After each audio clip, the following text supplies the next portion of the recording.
ओम नमः शिवाय दोस्तों मैं निशांत जी के रंजन, आपका सोल कार्टोग्राफर।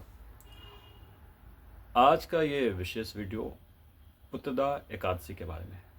श्रावण मास की 5 अगस्त को पुत्रदा श्रावण मास की एकादशी है और हम इस बारे में बात करेंगे कि ये एकादशी क्यों महत्वपूर्ण है, इस एकादशी को करने से क्या फ़ायदे हैं और इसकी व्रत कथा क्या है, इस बारे में हम बात करेंगे। और साथ ही साथ ये व्रत कथा कहाँ उल्लेखित है, कितना प्रामाणिक है, इसके बारे में हम बात करेंगे। ये एकादशी है, पूरे साल भर में 24 एकादशी होते हैं और जिसमें 12 शुक्ल पक्ष के होते हैं और 12 जो होते हैं वो कृष्ण पक्ष के होते हैं। बहुत सारे लोग अलग अलग प्रयोजन के लिए एकादशी का व्रत रखते हैं, अपनी उस खास प्रयोजन, अपनी उस खास इच्छा पूर्ति के लिए। और कुछ लोग जो होते हैं वो 24, जो पूरे साल भर का जितने भी एकादशी पढ़ते हैं, मतलब ये 24, तो वो पूरा 24 रखते हैं। तो ये चीज़ हो गई। और एकादशी में विशेष रूप से भगवान विष्णु की पूजा की जाती है। उसका जो भगवान विष्णु का, भगवान कृष्ण की जब पूजा की जाती है तो ओम नमो भगवते वासुदेवाय, ओम नारायण नमः, तो ये 2 मूल मंत्र का दिन भर जप किया जाता है।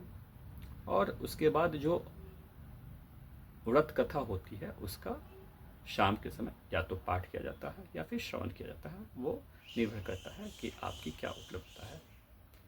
तो दोनों का एक ही फल है।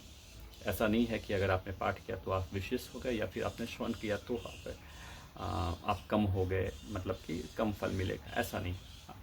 पाठ कीजिए तो या श्रवण कीजिए तो। कई बार ऐसा होता है कि कई लोग घर में, कई लोग कई लोग व्रत किए होते हैं, एक घर में जो भी परिवार सदस्य हैं कई लोग किए होते हैं, तो कोई एक पाठ कर रहा होता है, बाकी लोग श्रवण कर रहे होते हैं। तो ऐसा नहीं है कि जो श्रवण कर रहे हैं उनको कम फल मिला और जो पाठ कर रहा है उसको ज़्यादा। तो ये जितने भी जो व्रत कथा होती है उसकी यही खासियत है कि आप श्रवण कीजिए तो भी, पाठ कीजिए तो भी बराबर का फल मिलता है। तो हम बात करते हैं कि ये किन के लिए है विशेष तौर पे। जैसा कि नाम से ही है पुत्रदा एकादशी, तो ये बात तो पहले ये समझ में आती है कि पुत्रदा यानी कि पुत्र की इच्छा रखने के लिए ये की जाती होगी, ये व्रत ये है। लेकिन सिर्फ ये वहीं तक सीमित नहीं है। अब बहुत लोग के दिमाग में ये भी सवाल आ सकता है कि जिनको पुत्र है या पुत्र पुत्री जो भी संतान है, तो यानी कि क्या उनको ये एकादशी नहीं करनी चाहिए या उनका क्या फ़ायदा है। तो बहुत सारे, चूँकि कई बार होता है कि नाम से आदमी अपना अलग अलग सोच बना लेता है, तो यहाँ पे ये विशेष रूप से इस चीज़ को भी मैं बताता हूँ कि पुत्रदा एकादशी जो होती है, अच्छा ये साल में 2 बार होता है। एक होता है पौष मास जिसको जनवरी के समय होता है, जो जा चुका है, जनवरी में पड़ा था ये, तो वो हो चुका है वो। अब ये श्रावण मास का है, तो ये दोनों का नाम पुत्रदा एकादशी है। तो दोनों पुत्र की प्राप्ति के लिए, संतान की प्राप्ति के लिए की जाती है। लेकिन ये जो श्रावण मास की जो एकादशी है, ये शुक्ल पक्ष की, तो इसके और भी बहुत सारे अलग अलग फायदे हैं जिस वजह से ये लोग करते हैं। जैसे कि संतान प्राप्ति जो है वो तो है ही, पुत्र की प्राप्ति ये तो है ही। जिनके संतान है तो संतान के दीर्घायु के लिए, वो हमेशा स्वस्थ रहे, उसके लिए भी होता है। और अगर आपको पता चलता है कोई आपका पितृ दोष है, आपके पितरों से कोई अपराध हो गई, गलती हो गई है, तो उस जो उनका जो पाप, उनके जो अपराध हुए हैं, तो उसका भी शमन होता है, ऐसा शास्त्रों में वर्णित है इस एकादशी को करने के लिए। तो इस एकादशी को, इसका जो शमन लोग करते हैं, इसका जो व्रत करते हैं, निर्भर करता है कि आप क्या कर पाते हैं। तो इसका, तो आपके जो वो पितृ जो रहे हैं उनको भी तृप्ति मिलती है, उनको भी अगर वो कोई यातना किसी दूसरे यातना जो उन्हें मिल रही हो, अगर ऐसा कुछ है कि जैसा शास्त्रों में वर्ण, उस हिसाब से मैं बोल रहा हूँ कि अगर उन्हें नरक मिली हुई है या फिर उन्हें सही लोक नहीं मिला हुआ है, तो उनकी मुक्ति के लिए, उनके मोक्ष के लिए भी ये एकादशी ये की जाती है, ऐसा वर्णित है। इसके अलावा आपके जीवन के कोई भी पूर्वजन्म के संचित कर्म है, जो आपने कुछ गलत कर्म कर रखे हैं, तो उस पूर्वजन्म के गलत कर्म के लिए, को सुधारने के लिए, उसको सही करने के लिए भी इस एकादशी, पुत्र एकादशी का व्रत किया जाता है, श्रवण किया जाता है, पाठ का। तो कैसे करते हैं कि वही सुबह आपने स्नान कर संकल्प लेकर कि आप इस एकादशी का व्रत रखे हैं और दिन भर आप अपना मंत्र जाप कर रहे हैं और शाम में ये कथा, इसका पाठ करते हैं, श्रवण करते हैं। इस व्रत कथा का उल्लेख कई पुराण में है, जैसे कि पद्म पुराण में है, आपको इसका भविष्य पुराण में इसका उल्लेख है। तो वहाँ पे इसका एक कथा वर्णित है, जो एक जगह हुआ करता था, एक राज्य हुआ करता था, जिसे महिष्मती नगर कहा गया है। तो वहाँ का एक बहुत ही एक धर्मनिष्ठ राजा थे, जो प्रजा में बहुत लोकप्रिय थे, क्योंकि न्यायप्रियता उनमें थी और सारे प्रतापी राजा थे, और जितने भी एक अच्छे राजा में जो जो गुण होने चाहिए वो सब कुछ उस राजा में था। लेकिन इसके बावजूद एक उनके जीवन में दुख था, जिससे वो भी दुखी थे, और उस राज्य के जो प्रजा थी वो भी दुखी थी। वो कारण था कि जो ये राजा थे वो संतानहीन थी। अब चूंकि राजा इतने अच्छे, तो प्रजा को लगता था कि इतने अच्छे राजा का अगर कोई आगे चलाने वाला उत्तराधिकारी नहीं है तो फिर हमारा क्या होगा। क्योंकि उस समय, जिस समय की ये कथा है, उस समय राजा को भगवान का दर्जा दिया जाता था। वो पालक हर्ता के रूप में देखा जाता है कि ये पूरे सबको पालन पोषण करने वाले हैं, अगर राजा अच्छा होता था तो। चूंकि ये राजा धर्मनिष्ठ, प्रजा का ख्याल रखते थे, हर तरह से ख्याल रखते थे, तो इसलिए प्रजा की भी ये चिंता थी और राजा तो खुद चिंतित थे। तो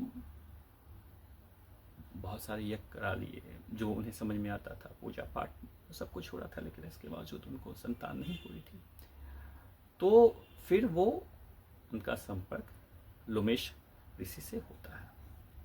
तो वहाँ पूछते हैं कि ऐसा आखिर क्या कारण है कि मुझे संतान नहीं हो रहा है और कैसे संतान की प्राप्ति हो सकती है। तो लोमेश ऋषि उनको बताते हैं कि आपसे पूर्व जन्म में एक कुछ ऐसी गलतियां हुई हैं जिसका भुगतान आप इस जन्म में कर रहे हैं। और फिर वो लोमेश ऋषि उनको बताते हैं, उस राजा को बताते हैं कि आप पूर्व जन्म में एक वैश्य थे और निर्धन वैश्य थे। एक बार क्या होता है कि आप कहीं से लौट रहे होते हैं और प्यासे होते हैं, इतनी ज़्यादा आपको प्यास की स्थिति होती है कि आपको लगता है कि मृत्यु हो सकती है, गला सूख रहा होता है, परेशान है। और ऐसे में क्या होता है कि आप एक जलाशय में, आपकी नज़र पड़ती है, जलाशय देखते हैं और आप वहाँ पे जाते हैं जल पीने के लिए। तो वहाँ एक गाय और बछड़ा, वो दोनों उस जलाशय में, उस नदी में वो जल पी रहे होते हैं।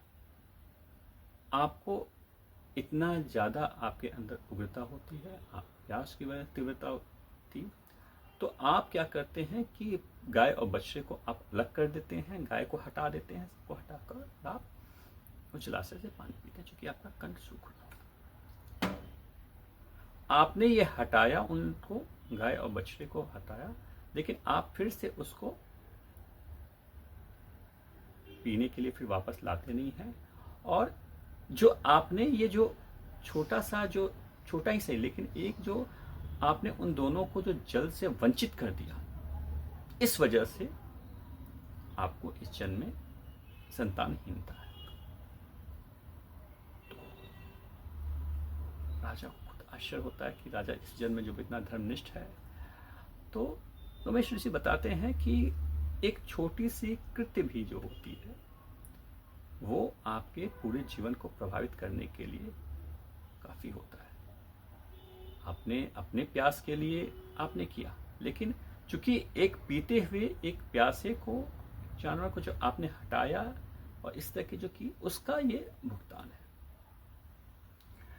तो फिर उसके बाद उमेश ऋषि राजा को बताते हैं कि आप इसका तरीका है जिससे कि आपको संतान की प्राप्ति होगी और आप अपने जो संचित कर्म, आपने जो पूर्व जन्म के जो ये आपने गलतियां की हैं, इसको कैसे ठीक की जा सकती है। तो वो यही श्रावण मास के शुक्ल पक्ष की एकादशी के बारे में बताते हैं कि आप इसका आप ये साधना करो, आप ये भगवान विष्णु के शरण में जाओ, आप उनका जप करो, उनकी पूजा करो, साधना करो, आपको ऐसा होगा, आपको संतान प्राप्ति होगी। और ऐसा होता है।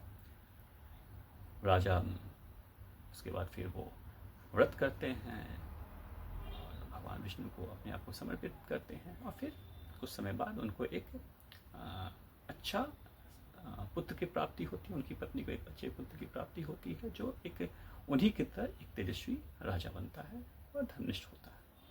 तो ये पूरी कथा है जिसका उल्लेख पद्म पुराण और भविष्य पुराण में इसका उल्लेख है।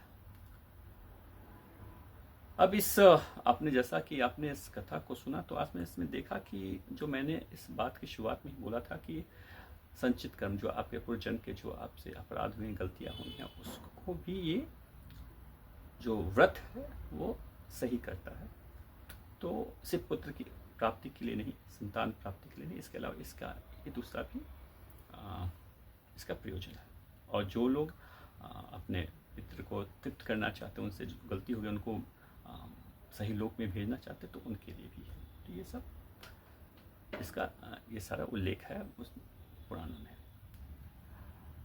आपने एक चीज़ देखा होगा कि मैं अपने पुराने कई वीडियो में बोल चुका हूँ, बताता रहता हूँ, क्योंकि मैं खुद एक पास्ट लाइफ रिग्रेशन थेरेपिस्ट हूँ, करता रहता हूँ, वैदिक रूप से मैं करता हूँ इस पास्ट लाइफ को।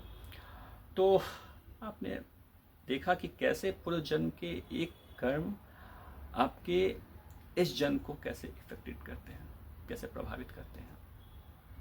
कई बार हम सोचते हैं ना कि यार इस जन्म में तो सब कुछ मैंने, सब कुछ अच्छा है, मैं पूजा पाठ करता हूँ, सारे कुछ अच्छे अच्छे काम करते हैं, कहीं कोई हमसे आमतौर पे अपने जानते समझते कहीं कोई गलती नहीं करते हैं, इसके बावजूद हमसे हमारे जीवन में वो सुख क्यों नहीं मिल रहा है, या फिर कोई भी जो सुख, किसी भी सुख से जो आप चाहते हैं वो वंचित क्यों है उस चीज से। तो इसका कारण यही है कि आप पूरे जन्म में कोई ऐसे आपसे गलती हो गई है, जाने अनजाने, जिसका भुगतान आप कर रहे होते हैं। और इसीलिए कहा जाता है कि कभी भी कोई भी कृत्य कीजिए तो बहुत ही सोच समझ कर कीजिए, क्योंकि आपको नहीं पता है कि आपका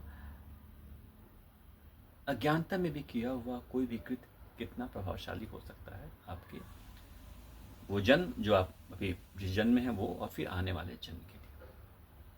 तो ऐसे कोई भी अपराध आपके जीवन में हुए तो उससे भी छुटकारे के लिए भी ये व्रत किया जाता है और इसका पाठ किया जाता है या श्रवण किया जाता है। अब इस वीडियो का एक उद्देश्य भी है कि अगर आप इसे, अगर आपके पास पाठ करने के लिए वो पुस्तक नहीं है तो आप, जैसा मैंने आपको कथा बताया, तो आप इसका श्रवण करेंगे तो इस श्रवण से भी आपको वही फल मिलेगा जो पाठ करने से होता है। तो आप इसका श्रवण भी कर सकते हैं। ओम नमः शिवाय।